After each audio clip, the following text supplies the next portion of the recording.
Ora chiedo a Sergio Gardini di avvicinarsi a me e gli facciamo un bel applauso.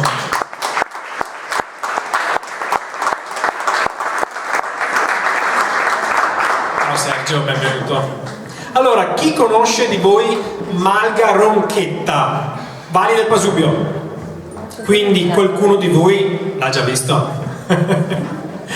Sergio, intanto vorrei chiederti come prima cosa, proprio così in generale, no? Quando tu sei là, adesso capirete ovviamente perché abbiamo invitato Sergio, quando sei lì nel tuo luogo e guardi sto panorama, cosa ti capita di pensare? Anche robe brutte, non so bene, quello che vuoi. Intanto saluti a tutti e non parlo bene l'italiano. E questo ci piace, sì. Allora, siccome nel 1960 siamo venuti a abitare, vengo da Camisano Vicentino io, quindi sono un campagnolo. Certo. Però i miei genitori sono venuti a Torre Belvicino su una fattoria alta sulla destra nella diretta di Torre Belvicino. E a me piaceva sempre guardare dall'alto tutto, essere all'alto. E no, da piccolo già era così. E dopo con gli anni mi è venuta l'occasione nel 2000 di dare una mano a un gruppo di amici di gestire Malga davanti in Novegno. E quindi per me essere insieme là, la pace, stare bene, la pace assoluta e divertimento sia per i piccoli, i miei, e qui che passa, certo. D'inverno, d'estate, d'autunno, con la pioggia, sempre, comunque. Allora ti faccio questa domanda, sempre Sergio. Aperti. Lì siete aperti appunto in Malga, no? Ma come vi è venuta a un certo punto l'idea di accogliere le persone e dire, beh, se voi fermeve Pambocò? Cioè, come è nata l'idea poi? Allora, è nata che l'avevo visto fare da altri. Ok. Dopo Malga davanti è stata chiusa per motivi privati, perché c'era l'APA di Vicenza, Associazione Pastori Allevatori, e l'hanno voluta indietro. E allora a me mi sono detto, ma cavolo, mi piace continuare sta roba. E sono in cerca a Campedello, la Ronchetta, finché si arriva e mi ha detto sì, si può prenderla. Allora domando al fratello, al nipote, all'amico e ho fatto 16 amici. 16 amici? 16, sì, mariti, mogli, compagni, che sei vedovi, che sei un po' un misto. Qui che vuoi venire su a passare la domenica, primo per conto proprio per stare bene, via.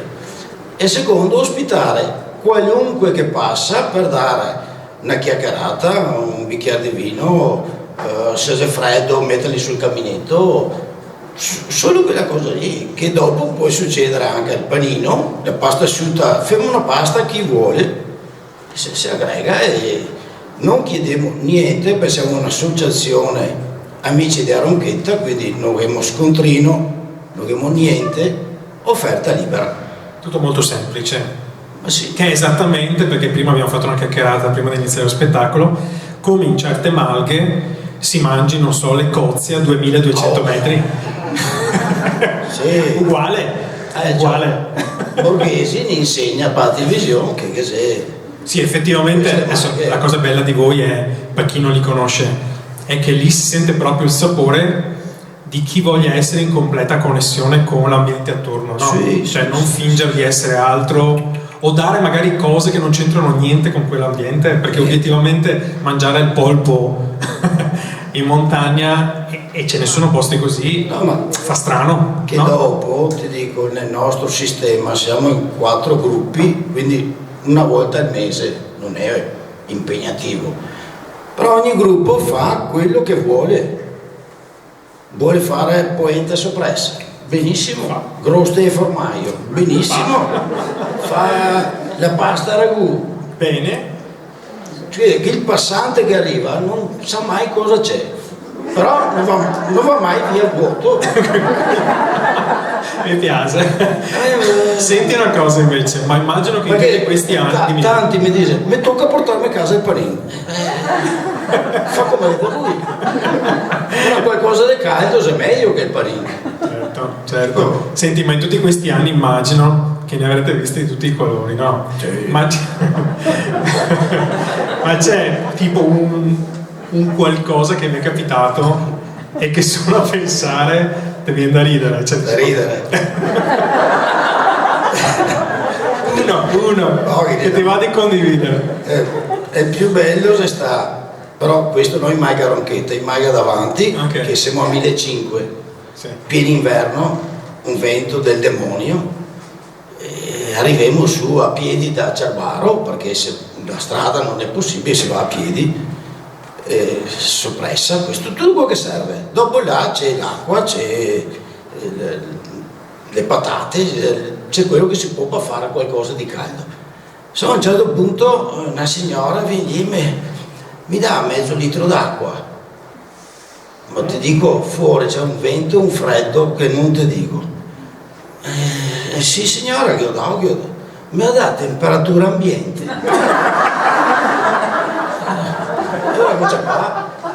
Andiamo sul termometro, meno 9, dentro in Maiga. E perché ha chiesto scusa, vabbè così. Vabbè. Non c'è frigorifero né d'estate né d'inverno. Naturale. Senti, ma adesso ti provoco invece.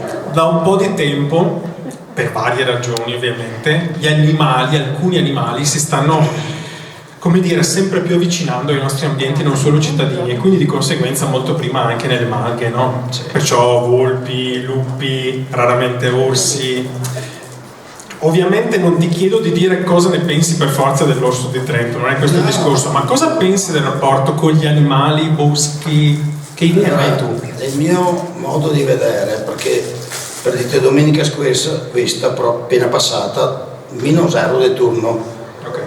però sono andato a passeggiare, voi in Maiga mia, e sono dai pianeti, sono da su, ho fatto un po' un giro, ma la più bella roba della montagna, o essere in silenzio e scoprire da un tornante all'altro la poiana, non so, scoiattolo o il camosio, che non è normale vedere.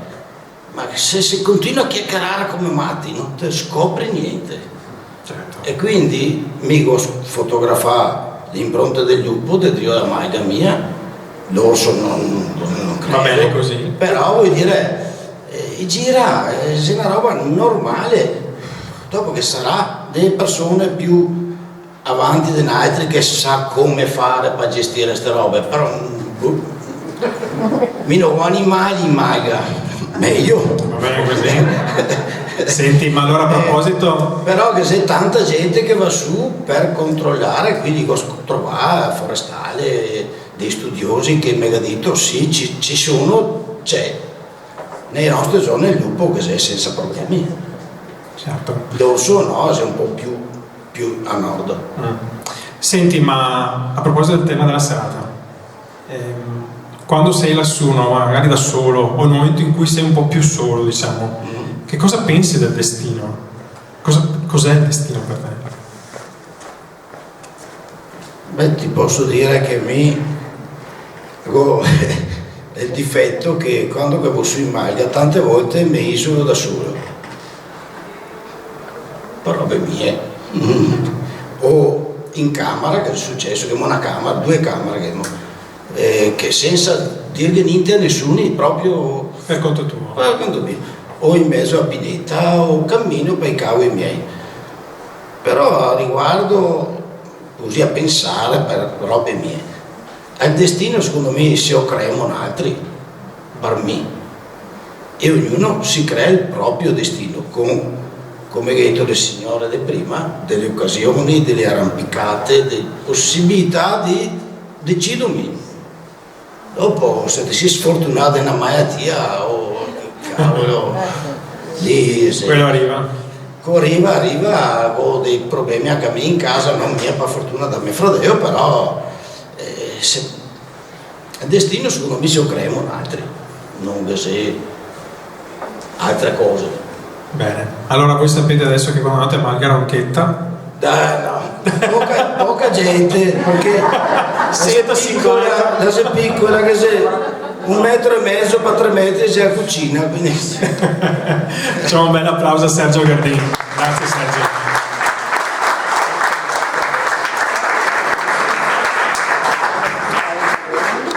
Bene, questo è il momento invece, come sempre, per chi ci conosce, degli introversi e dei timidi per alzata di mano. Timidi e introversi.